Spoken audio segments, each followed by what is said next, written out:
आज हम लोग एक बड़े इम्पोर्टेंट टॉपिक पे बात करेंगे। मुझे इसके रिलेटेड कमेंट्स भी आते हैं, कुछ ईमेल्स भी आई थी, तो मैंने सोचा कि इस पे आज हम लोग डिस्कशन कर लेते हैं।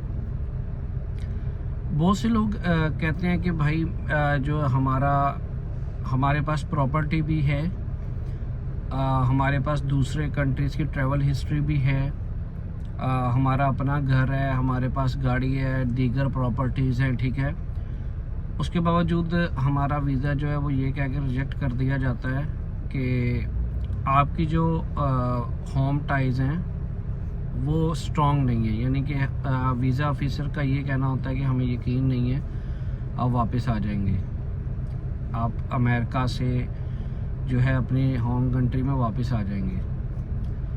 तो इसके लिए जो है एक बात याद रखें, ये चीज़ें नो डाउट वीज़ा में आपको हेल्प आउट करती हैं, लेकिन आपने बहुत से ऐसे केसेस भी देखे होंगे जहाँ पर आदमी शादीशुदा नहीं है, उसके बच्चे नहीं हैं, उसकी कोई प्रॉपर्टी नहीं है, उसके नाम पर गाड़ी नहीं है, उसका अपना घर नहीं है, वो रेंट के घर पे रहता है, लेकिन उसका फिर भी जो है वो वीज़ा लग जाता है, ठीक है।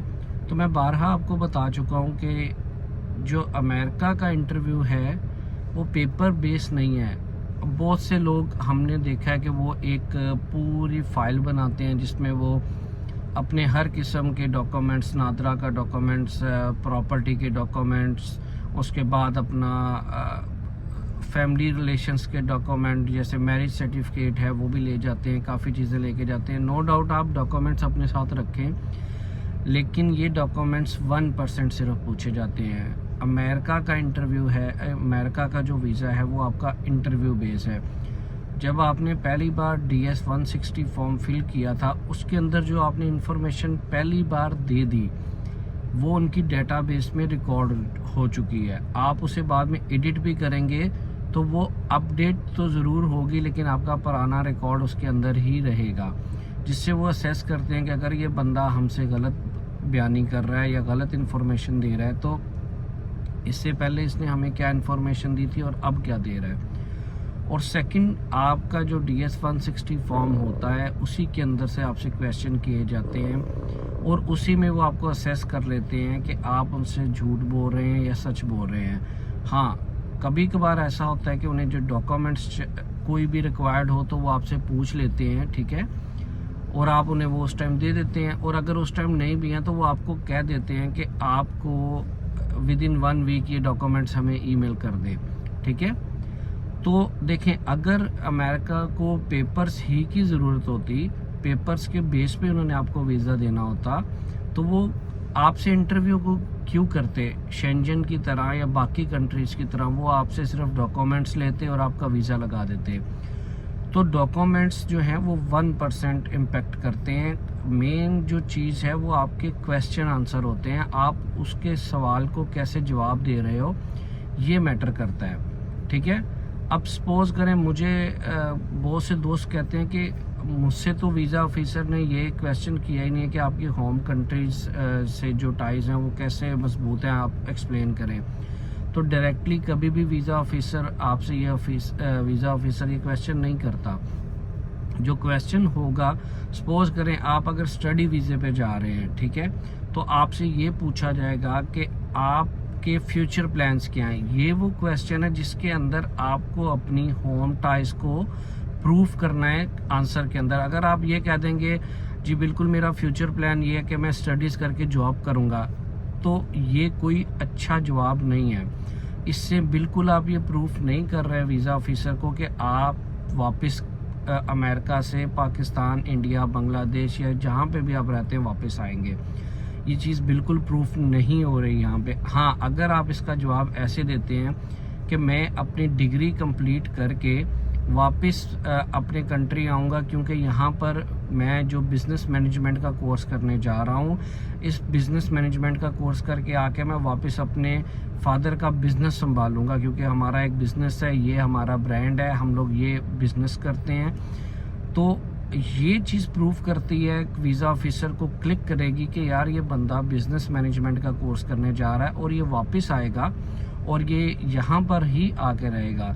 सेकंड, अगर वो आपसे ये क्वेश्चन कर लेता है कि आपको जो फाइनेंस कौन कर रहा है, आपका स्पॉन्सर कौन है, और ठीक है, तो आप उसको ये जवाब देने की बजाय कि मेरे फादर मुझे स्पॉन्सर कर रहे हैं, आप उसको ये जवाब दें कि मेरे फादर मुझे स्पॉन्सर कर रहे हैं क्योंकि वो जो है उनकी एज ज़्यादा होती जा रही है और हमारा फैमिली बिजनेस है, तो वो चाहते हैं कि मैं अमेरिका से इस कोर्स के अंदर, बिजनेस मैनेजमेंट के अंदर, या कोई भी आपकी जो कोर्स आपने चॉइस किया है वो उसके रिलेटेड हो, तो मैं वापस आके इसको कंटिन्यू करना चाहता हूँ। ठीक है, ये चीज़, ऐसा क्वेश्चन का जवाब देंगे तो वीज़ा ऑफिसर आपसे सेटिस्फाई होगा। तो आज की वीडियो में हम लोग इसी चीज़ को डिस्कस कर रहे हैं ताकि हम लोग जो है इन सवालों के जवाब कैसे देने हैं ताकि वीज़ा ऑफिसर आपसे सेटिस्फाई हो सके। ठीक है, उसी पे हम लोग डिस्कस करेंगे।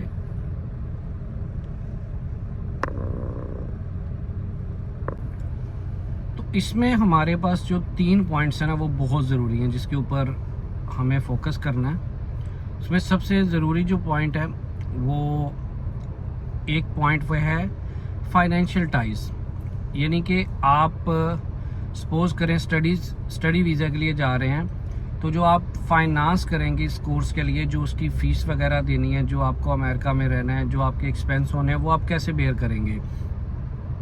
अब वीज़ा ऑफिसर आपको यहाँ पर पूछ रहा है कि आपके वो एक्सपेंस कौन बेयर करेगा, तो आप उसको बताते हैं कि मेरे फादर बेयर करेंगे। देखिए, ये कोई एक्यूरेट जवाब नहीं है, यानी कि आप उसको जस्ट वर्ड टू वर्ड बता रहे हैं कि वो आपको पूछ रहा है कि who will sponsor your funds, या who will sponsor your trip, who will sponsor your college fees, और आप उसे सिर्फ आंसर दे रहे हैं yes my father will sponsor me. ये एक ऑथेंटिक जवाब नहीं है। जवाब तो ठीक है आपका, लेकिन ये इम्प्रेस नहीं कर रहा वीज़ा ऑफिसर को। अगर आप इसकी बजाय ये वर्ड यूज़ करें कि मेरे फादर मुझे स्पॉन्सर कर रहे हैं और वो हमारा एक फैमिली बिजनेस है और वापस आके मुझे अपने बिजनेस को संभालना है, इस वजह से मेरे फादर चाहते हैं कि मैं अमेरिका जाऊं, एक अच्छी स्टडीज़ करके आऊं और उसके बाद आके अपना बिजनेस संभालूं। ये वो एक पॉइंट है जहां पे वीज़ा ऑफिसर आपसे इम्प्रेस हो जाता है कि यार बिल्कुल ये एक जो है लीगल वे से जाना चाह रहा है और वहाँ पे बिल्कुल अमेरिका में ये स्टे नहीं करेगा, वहाँ पे इलीगल नहीं होगा, वहाँ पे पिटिशंस वगैरह दायर नहीं करेगा और ये वापस आ जाएगा। कुछ केसेस में ऐसा भी होता है, अगर आप स्टडी वीज़ा के लिए जा रहे हैं और आप ऑलरेडी मैरिड हैं और आपके हस्बैंड जो हैं वो आपका एक्सपेंस उठा रहे हैं, तो वीज़ा ऑफिसर आपसे पूछ सकता है कि आपके वीज़ा एक्सपेंस कौन उठा रहा है। तो आप उसको ये बताने के बजाय, सिर्फ वर्ड यूज़ करने के बजाय कि मेरे हस्बैंड उठाएंगे, आप उन्हें बताएं कि हमारा एक बिज़नेस है या मेरे हस्बैंड इस ऑर्गेनाइजेशन में जॉब करते हैं और वो चाहते हैं कि मैं एक अच्छी स्टडीज़ करके अमेरिका से वापस आऊं और अब हमारा जो फैमिली बिजनेस है उसको संभालें, क्योंकि मेरे हस्बैंड अकेले बिजनेस नहीं संभाल सकते। या आप ये भी कह सकते हैं कि उस ऑर्गेनाइजेशन में एक अच्छी पोस्ट मुझे मिल सकती है अगर मेरे हस्बैंड कह रहे हैं कि अगर मैं ये स्टडीज़ करके वापस आऊँ। तो ये ऐसे क्वेश्चंस के जवाब देने से आपका जो इम्प्रेशन जाता है वीज़ा ऑफिसर के ऊपर अच्छा जाता है और आप एक शॉर्ट लाइन के अंदर अपना ऑब्जेक्टिव भी शेयर कर देते हैं और उसके साथ आपका जो पॉइंट ऑफ व्यू होता है वो भी क्लियर हो जाता है और वीज़ा ऑफिसर भी सेटिस्फाई हो जाता है इससे। तो ये चीज़ें फाइनेंस स्पेशली आपको इस तरह एक्सप्लेन करना है जिस तरह मैंने बताया है, ताकि वीज़ा ऑफिसर आपसे इम्प्रेस हो जाए। इसी तरह जो लोग B1 B2 visa, visit visa पे जा रहे होते हैं, उनसे भी ये सवाल किया जाता है कि आपका जो ट्रिप है वो कौन स्पॉन्सर करेगा, उसे कौन फंड्स करेगा। तो 80% लोग तो खुद ही अपना जो है विजिट वीज़ा को सपोर्ट करते हैं। कुछ लोगों के पेरेंट्स भी करते हैं, उनके भी वीज़ा अप्रूव हो जाते हैं, ठीक है, हस्बैंड कर देता है या कोई फैमिली मेम्बर। लेकिन 80% लोग वो हैं जो खुद अपने एक्सपेंस को जो बेयर करते हैं। तो उसमें आपने याद रखना है, आपने ये नहीं कहना कि क्वेश्चन आपसे किया जा रहा है who will sponsor your trip और आगे से yes I my self will sponsor the trip. नहीं, आपको उसे बताना है कि मैं अपना जो है फाइनेंस खुद करूँगा क्योंकि मुझे कंपनी से बोनस मिला। आप इसको, अगर आपको कोई बोनस वगैरह मिला, या आप उसे कह सकते हैं कि मेरी गुड सेविंग है और मैं ट्रैवलिंग करता रहता हूँ, तो मैंने इस साल डिसाइड किया है कि मैं अमेरिका जाऊँगा विज़िट के लिए।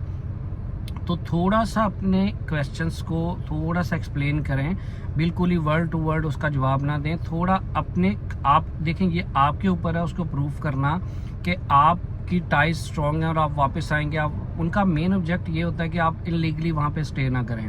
तो उससे बचने के लिए आपने अपने क्वेश्चन का जो आंसर है वो इस तरह देना है कि वीज़ा ऑफिसर को ट्रस्ट हो कि आप वापस आएंगे। दूसरे पॉइंट में फैमिली टाइज हमारी जो होती हैं वो बहुत ज़्यादा जो है इसमें बेहतरीन किरदार अदा करती हैं आपका वीज़ा लेने में। सपोज़ करें आप मैरिड हैं और आप वीज़ा ऑफिसर आपको ये क्वेश्चन पूछ सकता है कि आप अकेले जा रहे हैं फैमिली के साथ। आप उसे बताएंगे कि मैं अकेला जा रहा हूँ, और उसी क्वेश्चन के अंदर आपने ये लाइन शामिल कर देनी है कि मैं अकेला जा रहा हूँ, मेरी बीवी और बच्चे यहाँ पर हैं पाकिस्तान में, इंडिया में, या जहाँ पर भी हैं, तो मैं अभी अकेला जा रहा हूँ और मैं अपना 10 दिन का 12 दिन का ट्रिप कंप्लीट करके वापस अपनी फैमिली के पास आऊँगा, क्योंकि मेरे बगैर वो लोग जो है सरवाइव नहीं कर सकते। अगर आप स्टडीज़ के लिए भी जा रहे हैं तो आप उसको एक्सप्लेन करेंगे कि मेरी फैमिली इधर है, मेरे पेरेंट्स इधर हैं, और मुझे वापस आके अपने पेरेंट्स की टेक केयर भी करनी है, और उनका जो फैमिली बिजनेस है या जो कोई एक अच्छी ऑर्गेनाइजेशन में जो मुझे जॉब मिल रही है, मुझे वो भी आके साथ करनी है। ये चीज़ें आपने एक्सप्लेन करनी है।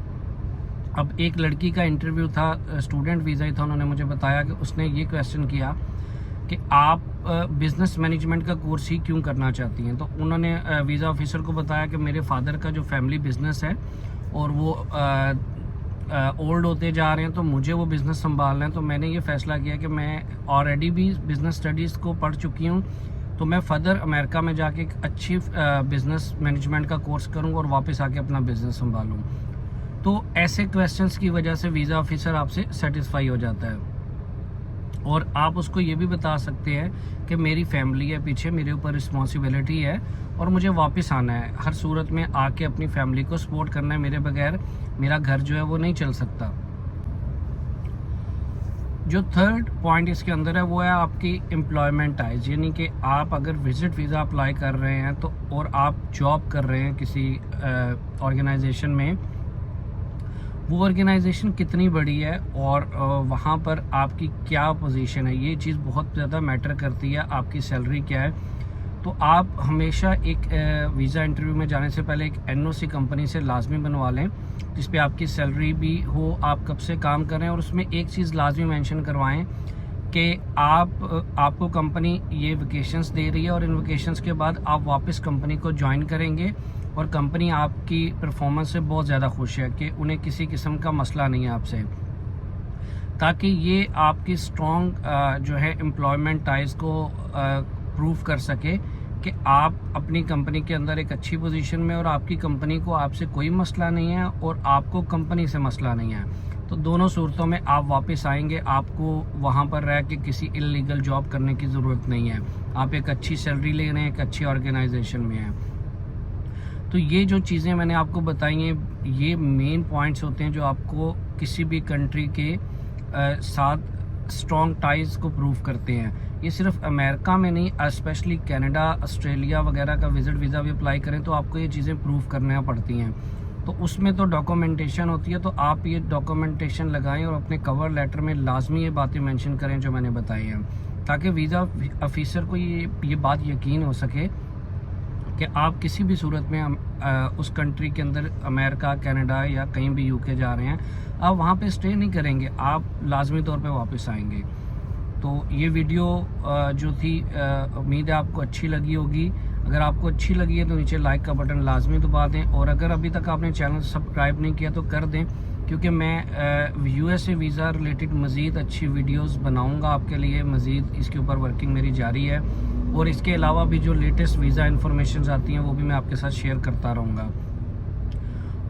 अगर वीडियो आपको कोई आपका दोस्त, फ्रेंड या फैमिली में कोई भी इंटरव्यू के लिए जा रहा है तो उसके साथ ये वीडियो लाजमी शेयर कर दें, ताकि उसको इंटरव्यू देने में आसानी हो। इसके अलावा भी मैंने एक B1 B2 वीज़ा की इंटरव्यू टिप्स में भी वीडियो बनाई है, वो भी प्ले लिस्ट में पड़ी है, आप उसे देख सकते हैं, आपके वो बहुत ज़्यादा काम आएगी। उसमें अर्ली अपॉइंटमेंट की भी एक वीडियो है, वो भी आप देख सकते हैं। तो अपना बहुत ज़्यादा ख्याल रखिएगा। मज़ीद नई वीडियोज़ के साथ जल्द हाज़िर होऊंगा।